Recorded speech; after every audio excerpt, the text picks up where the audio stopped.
Novxanıda 585 nömrəli marşrut avtobusu bir müddət əvvəl 123 nömrəli marşrut xətti ilə əvəz olunub. Lakin bu yenilik sakinlərin əksəriyyətini qane etmir. Çünki 123 nömrəli avtobus onların daha çox ehtiyac duyduğu istiqamətə, yəni Binəqədi qəsəbə mərkəzinə getmir. Bizim buradan Binəqədidə oxuyan şagirdlərimiz var. Müəllimələrimiz var. Buradan gedirlər, orada dərs deyirlər. Sonra işçilərimiz var. Tikişçilər gedib orada tikiş sexlərində işləyirlər. Xahiş edirik ki, bu 585 nömrəli marşrutu aktivləşdirsinlər. 123-də təzə 4 dənə maşın buraxıblar. Qalanı hamısı köhnə avtobusdur.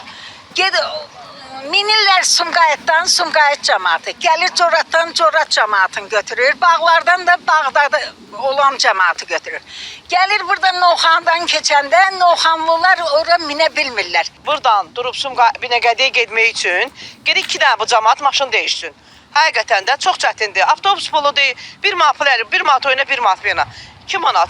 Kasıbçılıqdır da bu dəqiqə. Vallahi bir dənə gedirlər Qohum Ağrəbiyə dəyməyə, ya işə gedirlər. Çoxsu buradan işə gedirlər.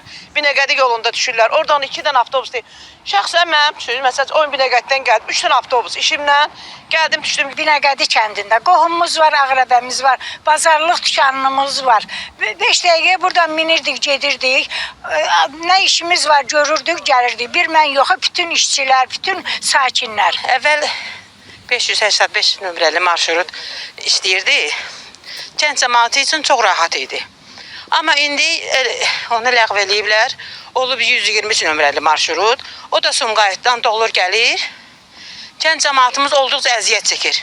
Oradan da olur gəlir. Qız gəlinimiz məcburdur ki, neçə də marşrut yola salsın, işə gecikmə, dərslərə gecikmə var.